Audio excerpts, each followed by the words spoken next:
Welcome back, everybody, to the Star Wars podcast, where we talk all things Star Wars, Marvel, and everything in between. Please take a moment to check our show notes to find our social media, merch, and more.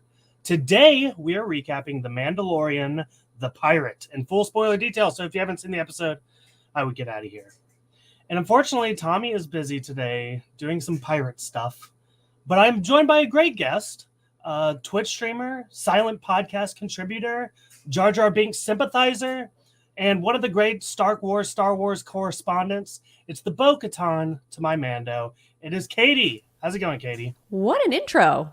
I have never been introed that way before. Such an honor. I'm truly honored. How are you? I'm doing great. I'm very excited to talk about Mando. But you know what? Let's go off topic right at the start. Okay, Don't we let's love do that? it. Isn't that great? Yeah. Have you kept up with chaos. Bad Batch? I have kept up with Bad Batch.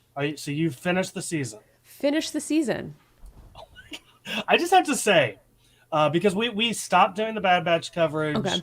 I don't think Tommy was loving it, to be fair. I was on a Bad Batch podcast back in season 1. Yes, you were. But we ended up talking about The Last of Us instead. And I just want to say, we were wrong. The ending of Bad Batch was... Had me in tears. Like the best episode of Star Wars this year, for sure. 1,000%. I actually paused Mandalorian to go watch the Bad Batch because I was like, I don't care about this. Give me what's going to happen to Omega. Give me what's going to happen to Crosshair, which we still don't even know. I just, even though he's truly evil, he has a place in my heart. I was crying. I was like, I was a mess. Well, Katie, I got to get your takes here. I know as much as we do want to talk about Bad Batch, I got to know, what did you think about this most recent episode of Mandalorian? Well, let's talk about it. Oh, no, I don't know. Here we go. Okay, listen. I have said a few times that The Mandalorian has never really been my favorite of the live-action Star Wars. I mean, it was when it was the only one, but and it was when it was just The Mandalorian and the Book of Boba Fett, to be fair. But and this is an unpopular opinion, I liked Obi-Wan better, but it's because I'm an Anakin stan and an Obi-Wan stan and Ewan McGregor stan and a Hayden Christensen stan. So it had all the things I wanted. And obviously Andor was a complete masterpiece. And I just feel like The Mandalorian is hitting a little bit of a stale note for me. Last week's episode, I was like, I could be out on this show. This week, I'm like, I guess I'm in. Let's just see where it goes. But it wasn't my favorite episode, that's for sure. Okay, we love the honesty here. Yeah, I'm sorry. And I will say, it's not that it's a bad thing. Again, if this was like the only Star Wars thing that we had, I think I'd be fine with it. Yeah, I'd be like, this is the best. Especially coming out on the week of the Bad Batch finale.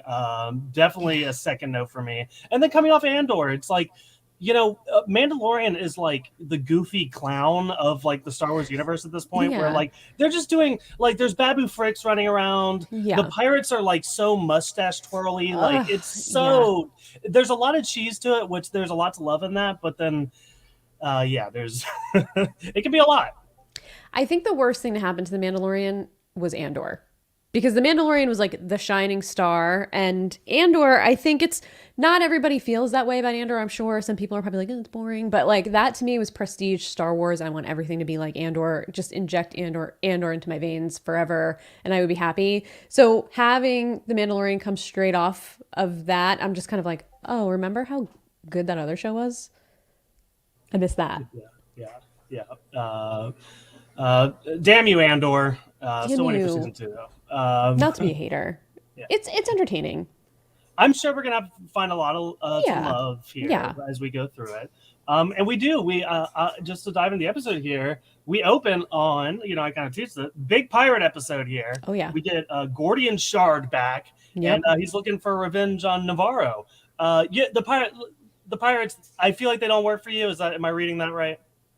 I think you're reading it right. Yeah. They don't work for me. They're a little too cartoony for me to take seriously. Like, I'm just surprised that those guys are such a big thread given what they look and sound like and how they act. Like, we got to get it together, Navarro. What, spinach monster, old gray looking. No, I hear you. I think the big thing for me, and what was really like, and I've been stirring over this a little bit, but like a big plot point in this episode coming from our buddy Captain Carson.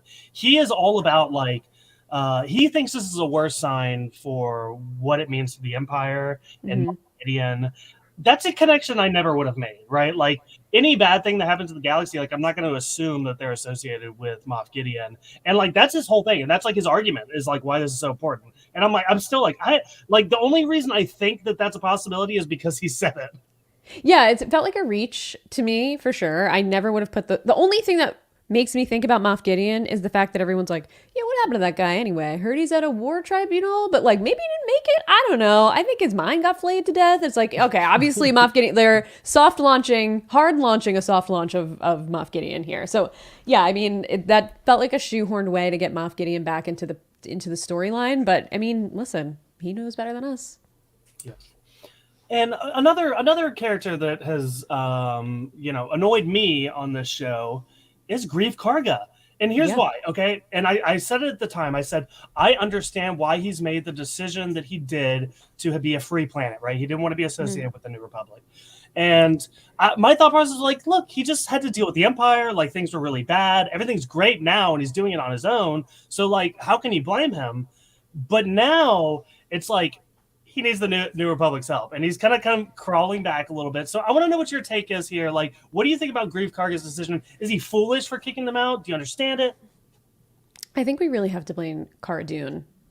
I think Ultimately, we it's might it argue for seems a to lot. be her fault. Yeah, it's like completely, let's just blame her for everything bad. But yeah, no, it seems like he should have had a plan B, or maybe like a full police force instead of just one person who ended up getting themselves canceled and having to leave the show. Because it feels short-sighted. I mean, they spent so much time and money paving Navarro and making it this beautiful epic place, which is really impressive, but then they don't have anything to protect it, and it just seems really short-sighted and like a really bad decision to either not be part of the New Republic or not have something in place that can protect you the same way the New Republic would have. But I get the hesitation. I do. I mean, it doesn't seem like the New Republic really has it together very much at all. So I get it. Yeah, and that's a big thing I got with the Dr. Pershing episode, Hmm. and like, they seem hypocritical about a lot of things, and yeah, there's a lot going on here where they're not even sure like the protocol of how to help a Right. planet like this, right? They're just like, well, I guess we're just gonna help the people that support us. We haven't talked that Right. far ahead. Yeah, we didn't really think about this. Yeah, we didn't think this through. Yeah. So yeah, the pirates are bombing Navarro Hmm. here. They had a cool ship. Do you like the ship? I guess it's kind of like it reminds me of like a hammerhead shark. Yeah, that's what I got from it too. I wonder if they were trying to make it look a little I guess like aquatic or something, or like a pirate ship from below. It looked like it had, I don't know what the front of a ship is. It like the helm or something. I don't know, but it looked kind of cool. It had a cool like striping on it. I thought it was interesting. Yeah, like tiger print type. I will Yeah. say like the inside of the ship, I think that's a little too nice. Like it looks like a Yeah, luxury yacht in it there. And did. I'm It looked like, like it belonged on like Space Below Deck or something. and we got this guy who looks like Davy Jones from the Pirates of the Yeah. Caribbean movies, and it's like, maybe a little darker, grittier. Did you catch that the way they steer the ship is with a big like pirate wheel? He was like, it was. I was like, that's an interesting touch. It's pretty Yeah, funny. yeah. No. Again, just like very like stereotypical bad Hmm. guys like throughout the whole thing. Yeah. So we will go here to again. I mentioned Carson Teva, and he gets a message, and something very interesting happens in this scene. I wasn't sure what to make of it at first, but it has been confirmed that Zeb is here from Rebels. I know. That was so exciting. I was like, wait, that guy looks like Zeb. And I was like, wait, no, that is Zeb because it's the same voice, right? Yeah, yeah, Yeah, no, that's it's super in the exciting. credits, and I think I've heard this from a lot of people. A lot of people are like, "Well, is that him? Was that actually him?" Like, there seems Yeah. to be some confusion. I think the big thing was like it was a very nonchalant cameo. Like he Yeah. kind of comes over and like I tried to take notes on what Carson and Zeb talked about, but it was kind of useless. Like Yeah. Zeb doesn't really say anything of substance. Yeah. Yeah. Yeah.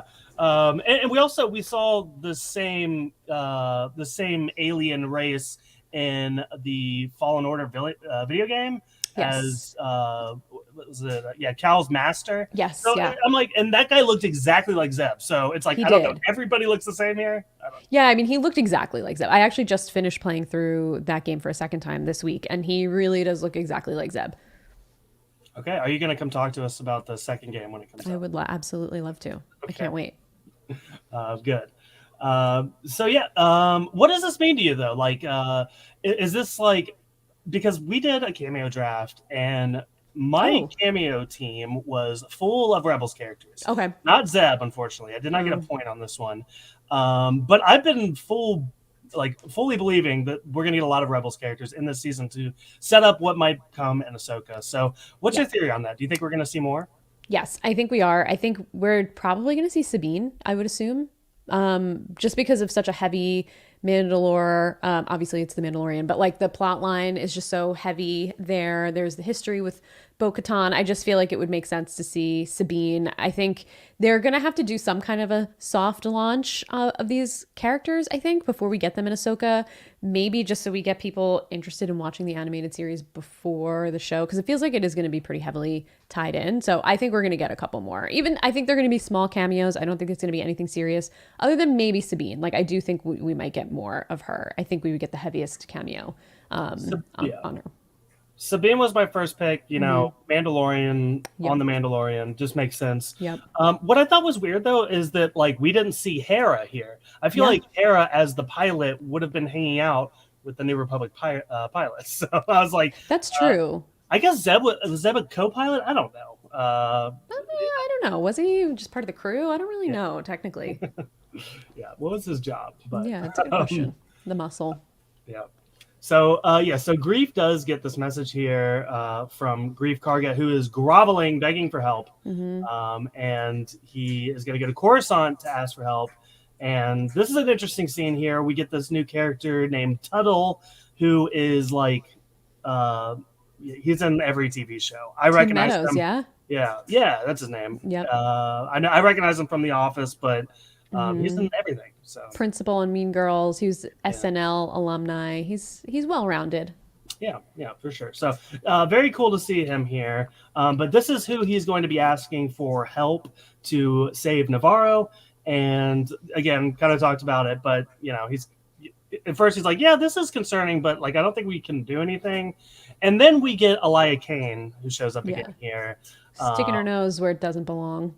yeah, just kind of listening on conversations and butting Mm-hmm. in. And Carson doesn't like this either. He's like, that sounds like very Empire behavior. Yeah. Yeah. This is like the second time that she's been kind of called out for that 2 weeks in a row. She's a little bit of a mess here. Yeah. Very blatant to me. And I'm torn, okay? Like, Okay. I feel bad for Grief Karga. Like I said, I think he's made a dumb decision already on the front end. Um, she kind of makes a point here where she's like, well, it took me a while to see the ways of the New Republic. Yeah. Maybe we need to let them stir on this a little bit. Yeah. And is she really seeing the ways of the New Republic? I mean, she's seeing True. the ways, but is she believing the ways of the New Republic?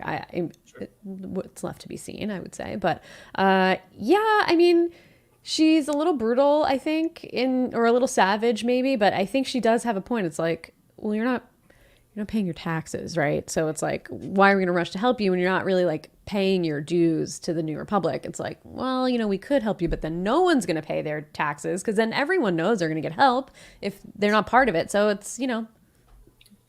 I will say this might be the biggest clue to the fact that the pirates might be tied to Moff Gideon because Elia Kane used to work for Moff Gideon. Yeah. And now it seems like Elia Kane has some sort of investment and that's not going through. So Yeah. maybe that's if there's any hint there. Do you think that's what's going on? Is Elia Kane like secretly like talking to Moff Gideon? Yeah, I think she is. I think he's sending her on these missions, like what happened with Dr. Pershing. I think that was all orchestrated by Moff Gideon. It just feels very much like he's pulling the strings here. I'm not really seeing the connection 100% to Moff Gideon to the pirates, but maybe they'll find a way to make it make more sense. It just feels a little forced. I agree with you. Speaking of which, what did happen to Dr. Pershing? He got like I mind don't flayed. know. Now he's who knows where he is. I thought maybe Yeah, we like, were going to see him at one of the desks, just like kind of like a drone at a desk. But I don't think we got a view of him this week. yeah, I'm still not like clear on what that thing does to you. I'm not either. Like does it like at the very least I imagine it wipes your memory. Does it kill Yeah. you? Does it like I don't know. Who knows? I mean, she turned that voltage up pretty high. So Yeah. It reminds me of a movie that I probably shouldn't even say anything because I don't remember the title. It's got It's a Netflix movie. It's like one of those like Netflix movies that comes out that's like it's got Thor in it. Whatever. I'm moving on. Okay. It's similar to that. Okay. So at this point, this is where Carson Teva is going to go meet with the Mandalorians. We find out that he knows the location thanks to R5. R5's a big rat here. Total rat. Total rat. They're like, how'd you know where we're at? And like R5's like, that was me. Yeah, and they're like, well, now we have to move. Like, this sucks. Well, to be fair, they should have moved a long time ago. They had these huge dinosaur birds taking their children. They have huge alligator things coming out of the water trying to eat them. This is clearly a terrible place for them to have their covert. Katie, be careful with this dialogue you have going on because we posted a TikTok about this and the Star Wars fandom attacked us. Why? They were like, they have to be there. I don't know. No, they don't have to be there. It's a huge galaxy. What are you talking about? They were like, they're like, you guys don't even understand Mandalorians. Like the comments were pretty spicy. Yeah. Sorry, our bad, I guess. Yeah, no, they definitely should have moved. Yeah, let's just murder all the wildlife on this weird rocky planet instead of just find a better place. Totally makes sense. Yeah. And I'm making this into another TikTok. Do it. Come at me, TikTok. Star Wars TikTok. I'll take you all on. So it's kind of weird though. Like again, they're like very hesitant to Carson showing up here. Paz is like, "You're not welcome here." Even Mando's like, "What are you doing, dude? Get out!" Yeah. Like what is this? Yeah. But this does ring a bell with Mando, and he gives a speech to all the other Mandos, and basically just trying to convince them that this is the right course of action. They could come out of the shadows and have a better home life. And even Paz steps up here, and at first you think he's gonna like be super negative, like he kind of very dramatic setup, but so dramatic. He ends with like, because we are Mandalorians, we must do this. So, any thoughts on like the bunker speech here? Yeah. No, not really. I mean, I feel like I would love to know a little more just in general about this like crew of Mandalorians here. And this kind of like what they believe in and who their leader. It's like the armor is a leader, but Paz is also kind of the leader. But then Din comes in and he's like sort of kind of like a reluctant leader. But then there's also Bo-Katan. It's like, we got to get it together. This might be a hot take, but I need like more characters from this group. Like Me too. Like there's Paz who's like really different. There's the armor who's really different than Bo and Mando. But then everyone else is like carbon copies. Like I don't know. They just look like cosplayers. Yeah. Just like a bunch of cosplayer Mandalorians. And it's almost like they tried to make all their armors like unique, but in that they all look the same. I don't know. It's weird. And I feel like Din Djarin's armor is just way too different. Like it's just so much nicer than everyone else's that it's almost distracting. Yeah. It's like imagine having a chrome car, right? Yeah, exactly. Yeah, that's what it looks like. Just like a ship really kind of stands out. Mm-hmm. So, so they end up buying into this. Oh, another weird thing I wanted to talk about, and this is gonna be something I'm gonna mention again later. The armor and the armorer's tools. It's weird to me, right? Because not only are they tools, not only are they weapons, but if you notice, it's the talking stick. It is the talking stick. Yep. Like what the hell? It's all purpose. It's an all-purpose hammer or forge or whatever it's called. Yeah. I guess we can talk about it now since we're on the stick. But like. Yeah, the armor like literally makes all of this armor and weapons. Like certainly she could have made like a better weapon than like actually using her tools. She's selfless. She's too busy making armor and tools and weapons for everyone else. She didn't make anything for herself. I guess so. Yeah. This would be like if you watch The Walking Dead or like, any other zombie show, like everyone has like their own weapon that's like not, like baseball bat or whatever. Like this is like her zombie apocalypse weapon, not like the ideal. Yeah, I don't know. Is what it is. Yeah, it was strange. It was strange. It just feels like, Paz has this huge backpack, like whatever machine gun thing. And she's just like, no, I just have like my hammer and my, I don't know, what were those tongs or I don't know the appropriate. I'm not into tools, so I don't know what that would be called. But yeah, it was, she used them. She used them well. She knows how to work with them. So, if it's not broke, but it just, it feels a little strange. So the next scene here, we immediately get into like preparing for the assault, right? Bo is prepping everybody. And back on the planet, kind of like I've talked about, these crazy pirates just doing evil things down below. Like they're shooting at the things in the I don't know what those are called, but the things from Jabba's palace that Uh-huh. are in the tree. That was terrible. Yeah. And they're like, there's like, like the entire town has left at this point, right? Like they Mhm. all ran away with grief, except for like there's this one bartender who's like trying to serve them, and they're like knocking over his Yeah, tray. pushing him over. He's like an old man. Yeah, that was terrible. Yeah, just very standard villain things here, drinking, all that Hmm. stuff. This is where Mando comes in, and we get a nice music cue to introduce him. It's As we the do every airspace. time he's on the screen. Exactly. Boo. That was a horrible. It got the job That's done. right. I need like maybe that's I need that as a sound clip, just the music Mm. cue of Mando entering. But yeah, so I've been complaining about a lot of the decisions characters have made thus far. I'm about to make another one. Why is Grogu in the ship with Mando at this point? Like, we even find out later, and Grief calls him out on it. He's like, "You are outnumbered 10-1, my friend." Hmm. And he's like, "I like those odds." But like, do you really like those odds with like the kid in the car? I mean, I guess if you want to have any kid in the car, it should be this kid, right? I mean, he seems like he's really grown in his force ability. He took out all of the, I forget their name. I wrote it down in my notes from last week too, or 2 weeks ago when those like cavemen guys were on Mandalore. He just was like pushing them out of the way. If I'm with any kid, I want it to be this kid. But yeah, no, I mean, he goes from being the most precious cargo of all time to just being in constant danger at all, every step of the way. Maybe I'm like still stuck on like the Joel Pedro Pascal Mm, character, where like Pedro Pascal he would like never put Ellie in this situation. I don't know if I you don't watched know. this. Ellie's been in pretty bad situations. I guess so. Pretty rough situations. Yeah. Yeah, so there's a lot of stuff going on here. There's not a whole lot to say about the action sequences. A Hmm. lot of it's ready to play, and there's like dogfights in the air, and there's Yep. like gun shooting on the ground. Again, I mentioned like the Babu Fricks of it all are here. Cheering. Um, yeah, they're just there to react, right? Like they Yeah. provide no that like they're scared when the bad guys are there, and they're happy when they're gone. I'm okay with it. Honestly, I'm okay with it. Like, I don't need them to do anything more than just give me reaction shots and sounds every once in a while. And, Mhm. that's the one thing that I would say I'm supportive of. Yeah, this is something my mom would hate. My mom hates. She is a casual Star Wars fan, but when she watches like the Porgs, she hates Porgs. I Yeah, feel like casual fans love things like the porgs and stuff like well, that. she sees through it. She's like, they're just Okay. merchandise Yeah, no, it's true. opportunities. Yeah, it's She's right. Disney taking over my Star Wars. I mean, she's not wrong. She's not wrong. Yeah, so watch out, Babu Frick. She's coming for you. Let's see here. Is there any other highlights from this whole fight scene?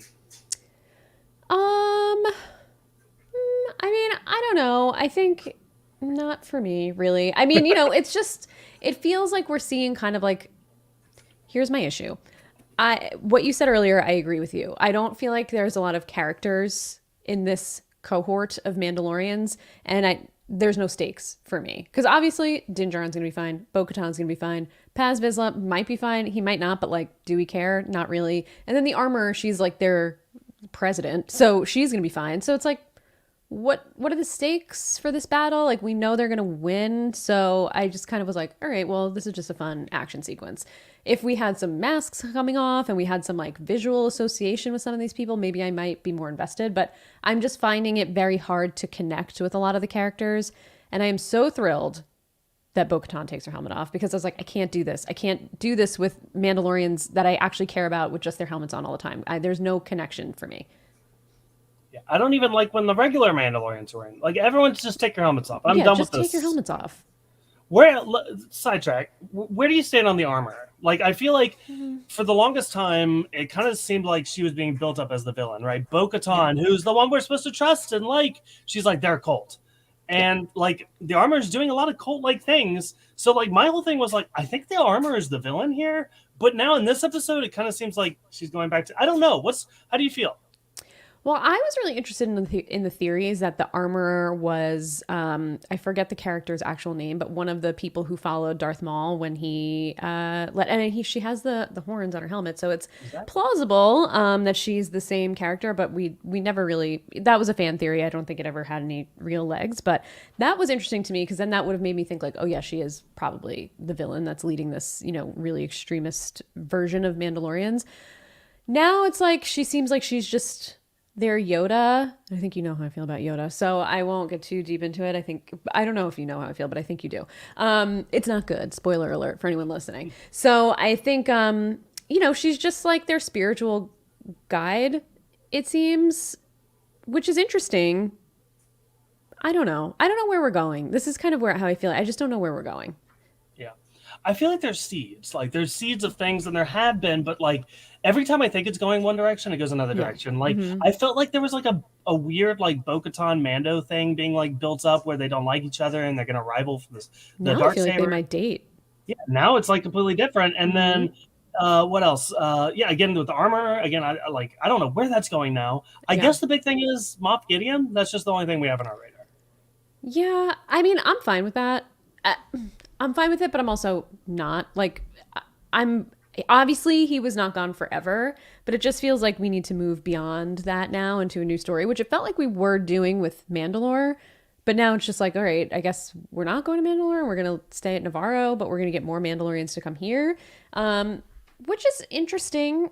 I think that's interesting. I just want to understand why the make or break thing is the helmet. Like, I just need to know why this is the way that they feel and what they believe, and why other Mandalorians just are like, no, I'm taking my helmet off. Like, is that really the biggest fundamental difference between this extremist part of the Mandalores and the other Mandalorians that are not feeling? I just want to know more about it, and I would like to focus there. But now it feels like I get it. They have to back into the first order and all that stuff. I get it. I just feel like we're taking a weird route to get there, I think.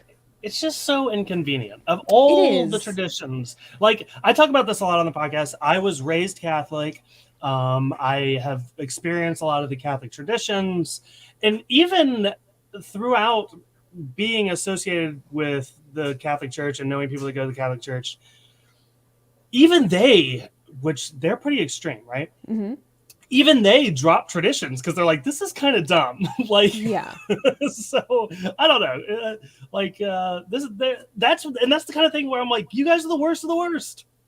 Yeah, I mean, they are, right? And it feels like we're rooting for this main character, Din Djarin, who is kind of the worst of the worst because he's like, no, I have to go back to my home planet and basically baptize myself in these living waters for no reason, just because I took my helmet off, which then I was like, okay, so we're not seeing Pedro Pascal's face for the rest of the season. If he's going through all of this because he took his helmet off one time, like he's not going to take his helmet off again unless the goal of Bo-Katan is to bring all of these other Mandalorians here, and then everybody agrees like, hey, maybe this is dumb. Maybe we should like break these traditions that we have.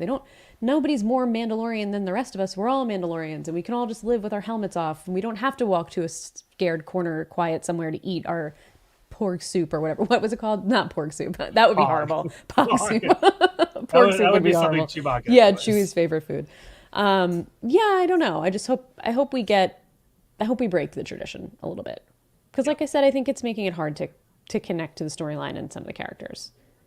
So here's my theory, and Mm-hmm. I agree with you. I think we might get a flash of Pedro Pascal, maybe in kind of like a finale type deal, as we Yeah. always typically get it. I think season 4 is our season for full Pedro Pascal face, and I think that is because he has blown up a lot recently. He has. Like he was a big star because of the Mandalorian, but like he's 2 for 2 now, and like Mm-hmm. he's one of the most beloved celebrities ever, and like he didn't have that same status when they filmed this. Like again, he Right. had some status, but like it's different now. He's number one, baby. Oh yeah, he's number one. Big time number one across the board. He's catapulted into A-list status almost overnight because of, I guess because of The Last of Us and just because he's very quirky and hilarious in interviews. Plus, I'm a big fan. I love him. I'm on the Pedro Pascal TikTok with everyone else, just scrolling through and feeling bad about myself about how many videos I watch of Pedro Pascal and thirsting over him. So I I'm get there it. too. Yeah, who's not? Everybody's there. What I think, my theory is that he might not be in season 4 and that maybe it's going to be the Bo-Katan show and she's going to be the Mandalorian. Maybe that's extreme, but it feels like they're giving her the main character energy in the season. He's just kind of there. So I would love them to subvert expectations and just be like, you're out, she's in. And then, not that I'm a huge fan of hers, I just think she's more interesting to me right now. She has more of a path forward. he's just kind of there, and he has this dark saber, and he doesn't even know what to do with it. He shouldn't have it. She should have it. So we'll see what happens. I'll say this is the most I've ever liked Bo-Katan. Me too. And I'm not I really a wasn't against. Bo-Katan fan. Yeah, it's like she's fine. I didn't hate her, but She's been on the now wrong side of history often. sure. Fair point. Fair Yeah, point. but now she's she's redeeming herself. It seems like. She's going to unite the Mandalorian. So Yeah. okay, here. So let's get back to they end up winning the fight. We don't need to talk about the fight anymore. There's some stuff that happens. Armor used tools to hurt people. Yep. Grief comes back, and they finally he gives the land to the Mandalorians. He's like, "You're welcome to stay here from this point to this point." So they live on Navarro now. Welcome In public eye. Yeah. They don't have to hide in the sewers there anymore, because that's where they used to live, right, in the sewers of Navarro. Yeah. Sewers and caves. And, yeah. So, and this is where we get this scene with the armor and Bo-Katan. And this is the thing that, like, I've heard the fan theory you mentioned earlier, where she was somebody from Death Watch. I think my big thing is, like, I feel like Bo would have interacted. Like, I feel like Bo should know who that person is when speaking to the armor, but I don't know. I'm not gonna rule it out. With that being said, they do have a conversation here, and the armor has like a big change of heart. Which again, like my theory was that the armor was the villain, and like it seemed like now she's the hero because she's like, "You saw the mythosaur. My eyes are open. Take your helmet off." So at least we get Katie Sackhoff. Thank you. I mean, I'm thankful, because this really would not have made sense to me if she was so like, "You're an extremist cult. This doesn't make any sense. Our people are against each other," and then she just goes and joins them just because they accept. I mean, it feels like she wants to be connected to Mandalorian culture and Mandalore in general and other Mandalorians. So it would make sense that she was like, I haven't taken my helmet off yet. I guess I can stay here and just like leave whenever I want and see how it goes. And they did accept her into this weird, society that they have. So I could see why she would, instead of sitting in her depression chair in her castle that no longer exists, like what else is she going to really do? But I'm glad that they're giving her face back, and they're giving her this power to bring other Mandalorians there, regardless of what they believe in. And I'm excited to see where that storyline goes. Yep. So Bo walks both worlds, which saying that, I was like, Mando walks both worlds, kind of there for a little, like, why are you giving, whatever. I guess she met the mythosaur. That's all that matters. Yeah. Yeah. He didn't see it. She did. Bo-Katan could be lying too, by the way, about the mythosaur. She could totally be lying. I think they honestly, I mean, it's a good thing they brought the water back to test it, but like they should have just lied the whole time. I guess it wouldn't have worked out for them because they brought the proof, but like. I mean, okay, I did it. I left, but I'm back now. Right. We do have one final scene here where Carson Teva has stumbled across a crashed shuttle in space, and this is where they find out that it was Moff Gideon's transport, and he has been taken. But they find Beskar alloy, which has led them to believe that Mandalorians saved Moff Gideon. This is wild. This is a big development, I think. I think it's a big cue as to where we're going with the rest of the season. So what did you think about this reveal? I thought it was very interesting. Part of me was like, did he have that staff? But no, that was melted to give Grogu his very cute little chainmail. So yeah, I mean, not every Mandalorian has Beskar armor, right? It's not, especially now that Mandalore is, under the ground, right? Am I right there? It's kind of like harder to find. Well, Mando didn't always have Beskar, right? I don't know what it was made out of before, but like he had to earn like pieces of the suit. So like, and I look at some of the other Mandalorians, and they're definitely not wearing Beskar. They're not wearing Beskar. Like maybe it's painted Beskar, but it looks like crap. So totally, yeah. So I mean, this is interesting. This is going to be really interesting, and I wonder if Bo is going to be the one to figure out who finds him, or how we're going to uncover it, and if there's going to be like evil Mandalorians or not so evil Mandalorian, who knows? I don't know. But it would be interesting to see if there's some portion of Mandalorians that are responsible for freeing him and then, directly backing into the First Order somehow. Yeah, this is very interesting to me. I'd also mentioned in the past the possibilities of like some sort of this season going into like some sort of like Mandalorian civil war, whether it be whether it be Mando versus the armor, or now all of them versus whatever this hidden clan is. So I don't know. It's interesting. What are the odds that I keep going back to this, and I apologize. I'm sure the No, audience is don't. sick of my armor hate. But what are the odds that like the armor did have a hand in this? If she is related somehow to Darth Maul, like this theory said, I would say relatively high. Plus, like Beskar, she's got she puts the Beskar all together. You know, she's like making all this stuff. So maybe, I mean, I wouldn't say no. I think it's a non-zero chance that she's involved. Yeah. So, and it's also kind of hard for me to imagine that there is like another like super organized group of Yeah. Mandalorians. Like Yeah, I it feel does like feel like they're a ragtag bunch just hiding in places, not super organized. yeah, a lot of them probably just took the armor off and became like normal people. Like they're like, well, I don't know. Much Maybe I'm like wrong. maybe Din Djarin should have done. There you go. There's something. Maybe. Yeah, I don't know. I think it'll be interesting. I'm interested to see if Din and Bo land on the same side of maybe this potential civil war or opposite sides. I'm gonna think opposite just because of the Darksaber. I don't think Bo-Katan's gonna give the thought of the Darksaber up that quickly. So we'll see what happens. I agree, and I've been saying that, and I feel like I've had a lot of guests tell me like, no, she's gonna like understand. I'm like, I I don't don't know think that she's gonna that's Bo. understand. Yeah, I don't think so. I don't think she's gonna understand. That's the vibe I Yeah. get from her. So we'll put a pin on that. But that is the Yeah. episode here. Any other thoughts on this episode, The Pirate? Um, I felt at the end of this episode, I was like, all right, I'm interested to see where this is gonna go. This is like, okay, now we're cooking with gas. We have what it seems like the rest of the season is gonna be. Just kind of wish it didn't take us 5 episodes to get here. Because is this the last 2 seasons have been what, 8 episodes, right? Yeah, I think that's right. Is this one longer, or do we really only have a few more episodes left to kind of flesh this out? I think we only have a few more episodes to flesh this out. Yeah, and that's I think been my biggest issue with The Mandalorian as a show to date is that the episodes have been short, which this season they're longer, so I will give them a plus on that. And there's a lot of week to week hijinks in the past seasons, which we're also getting in this season. It feels like that don't tie back to the bigger story. And there are some people who really like that, and I'm not one of those people. I like to just have the story be a little bit more episodic and kind of just tell the full story rather than just like jump back and forth. So I mean, they've wrapped the last 2 seasons up pretty well, so I think they'll probably do it pretty well in this one, but it's taken me a little while to sink my teeth into.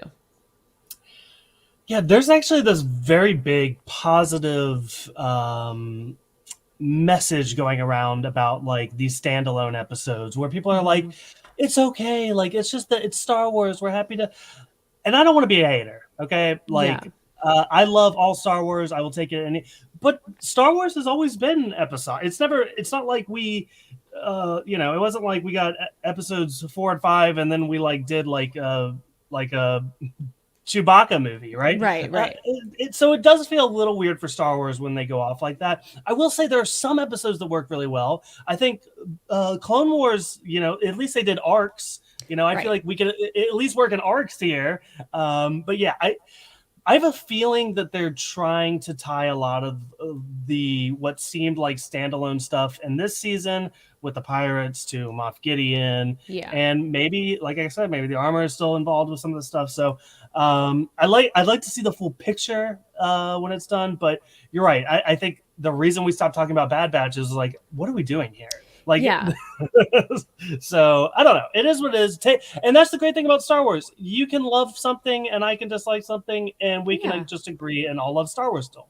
Yeah, everybody on the internet who has different Star Wars opinions notoriously just gets along with each other. So, like, That's totally how you've set that precedent. Yeah, that's how it works. No, I think, I agree with your point about Clone Wars. I think this type of format worked really well for Clone Wars or Bad Batch, maybe not so much because there are a lot less episodes so far. But Dave Filoni just loves an arc of hijinks. He has to throw his hijinks in there. And Clone Wars, it's easy to skip over because there's like 100 episodes of Clone Wars, and like you said, there's arcs. This I think is a little it's tough because there's 8 episodes a season and they're real people. It's not animated, so it's a little bit like, oh, we really are just climbing up a mountain for a whole episode. Okay, all right, that's what we're doing. Okay. Katie, something just came to me, and I Yes. hope you're down to go down this rabbit hole with me. Of course. We've done the cameo drafts before. Let's do this. I want to do a death draft. And here's my thought process. And you mentioned this before. You felt like there were no stakes in the Mandalorian because you felt like all the characters had Beskar plot armor, right? Yeah, yeah. I will say, and I'm not going to spoil the Bad Batch here. Slight spoiler for the Bad Batch finale. They didn't hold back on a death, and I feel And like I wish you're they right. did. Yeah, I think we need stakes here. I think we need to know that these characters aren't safe. Mm-hmm. So if you're down, why don't we both pick two people that we think might die? We'll go back and forth. How Okay. does that sound? I'll Yeah. let you go first. Okay. I think who's my first person that's gonna die? Do I want to be Actually, now I'm safe? thinking about it. I feel like I have a lot of cheap picks. Like I feel like there are a couple obvious ones out there, Yeah. like side characters. Yeah. Same. I think I'm gonna take a big swing and say the armor is gonna die. Okay. Yeah. I think she might not make it through. I think doesn't seem like if it's going in the trajectory that we feel like it's going and there's going to be the civil war and maybe Bo is going to be the leader or there's going to be these two separate factions, it doesn't feel like there's a place for her in the future and she's going to, embark her wisdom on everyone and then just something's plus she doesn't have any weapons to protect herself. So, I think she's my pick. Okay.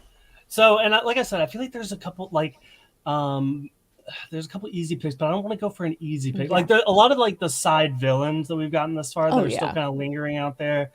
Like my first thought is Vane, the pirate that escaped, who I guess is gonna go work on Moff Gideon. I don't know what's going on there. Right. I Yeah. feel like he's gonna I come guess back. we didn't talk about him. He just kind of Yeah, bounced. he disappeared. Mhm.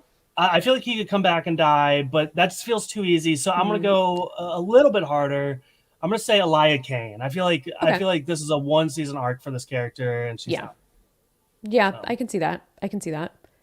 I think my next one is going to be a relatively big swing too, and I think Grief Karga is going to die. Oh no, Grief Karga feels like again, a lot of Grief Karga hate for me on this episode, but he just seems like somebody that would stick around for far too long. But I don't know. It feels like that's what I'm getting from him this season, is that he's stuck around like a little too long. So I don't know. I could see it. Maybe, unfortunately, like he didn't do so well in this episode leading his people. Who knows? He's got these Mandalorians living on the planet now. Who knows if there's going to be some kind of revolution or something that could take him out. He could be a casualty. You never know. Okay. I'm going to do another one that is it might be a swing, because I'm not convinced we're going to see this character again, but they're definitely going to die. We got a cameo already from Killer and Beck. And I feel like Killer and Beck at some point has to die for Grogu to be alone. So if we get another flashback, I think that might be what happens. Yeah, that's totally sad. possible. It is sad. I don't want that to happen because, Ahmed Best needs his flowers, and I feel like he's getting them. And he was such a badass in the last episode that I hope he's like leading something somewhere underground and he'll just have a long, prosperous life. Yeah. Let's hope. We can only hope. Maybe he's in. Maybe he shows up in Jedi Survivor. We'll see. That would be pretty amazing. Yeah. That would be pretty amazing. Okay, Katie, this was such a blast. It's always great you're one of the great ones to talk Star Wars with. Thank you. So Thank you for always having me. It's a lot of fun. Do you have a recommendation you want to leave with the audience? I do. It may be a little bit out of date. Not super out of date, but maybe a little bit out of date. But if you are not watching Outlast on Netflix, I don't know if anyone's recommended this to you. I recommended it last week on the podcast. Did you? Actually. Did you? Yeah. Oh, crap. Okay, I'm sorry. But No, you're fine. I'm going to cement your recommendation because what a ride you are in for if you have not seen this show. I don't even want to say anything. It's just you just have to watch it. It's if you enjoy villainy, real people who are just absolute villains, watch the show. I mean, it's like why I like reality TV amplified by like 100 times. Yes. Right. Yes. Like I find it interesting to see the depths that people will go to get ahead, and that's what this is. That every bit of that. Yeah, it's like when you leave people to their own devices, they will really surprise you in probably the worst ways. So, human beings are not civilized by nature. Let's just remember that. And don't get me wrong, it is very terrifying. Like it's a thing. It's horrifying. It's horrifying. it like justifies like when you watch like things like The Last of Us, where there's like bandits and bad guys doing bad things. It's like, would there really be like this group of bad guys? And it's like, yeah. I think there would be. I definitely think there would be 1,000%. 1,000%. Yeah, so okay, I have a recommendation here, and anybody who knows me and the way I play video games, I'm a big hater episode for me. I hate remakes. Okay, I think they're cash grabs. A lot of them are half-assed. A lot of times remakes are actually just remasters, right? They just remaster the graphics and they take the old game and just enhance it a little bit, and they say, "Oh, we remade the game." Like, no, you didn't remake the game. There's a remake that came out this week that I think is super well done, and it's based on one of my favorite video games. Resident Evil 4 is back, and I've only played like 20 minutes of it, but I am so impressed with the overhaul they have done. And I've replayed the other, and the reason I trusted this because the other Resident Evil remakes are truly good too. Yeah. And I dove into this one, and it's like I'm back as like my young preteen playing this game. And I'm scared, and it's good, and the game mechanics are great. And if you are a lover of that game, the remake is totally worth it. Check that out.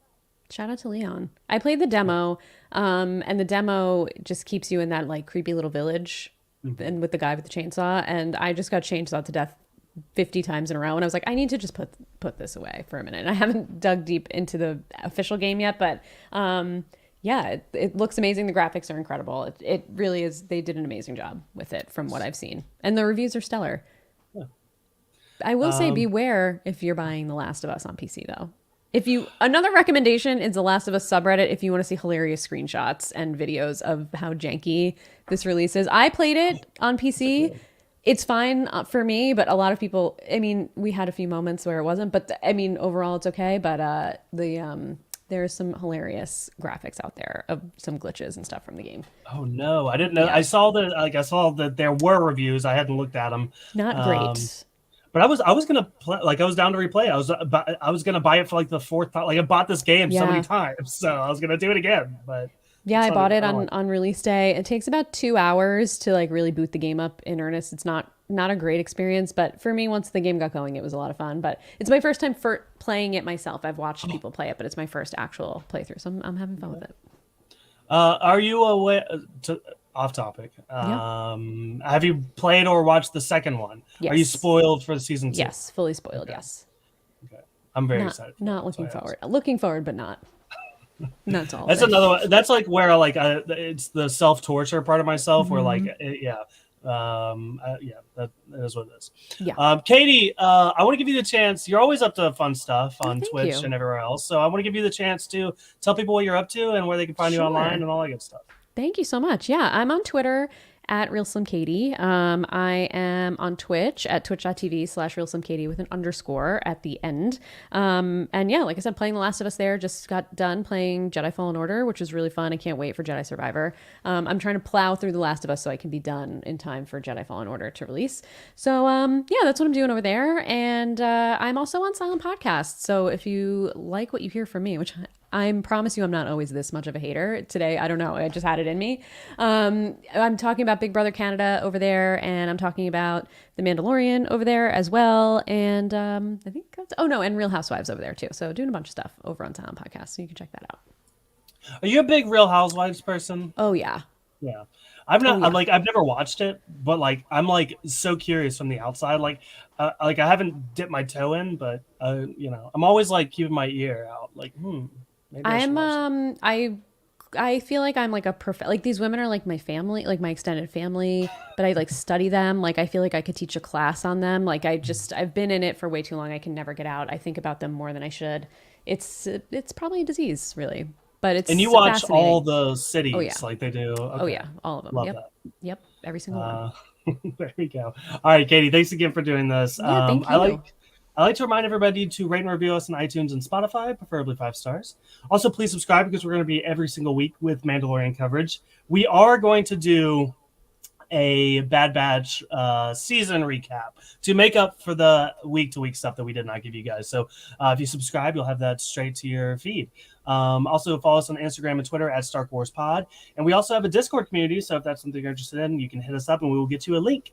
But that is all we got for you guys. Thank you so much for listening, and we will see you next time. Bye.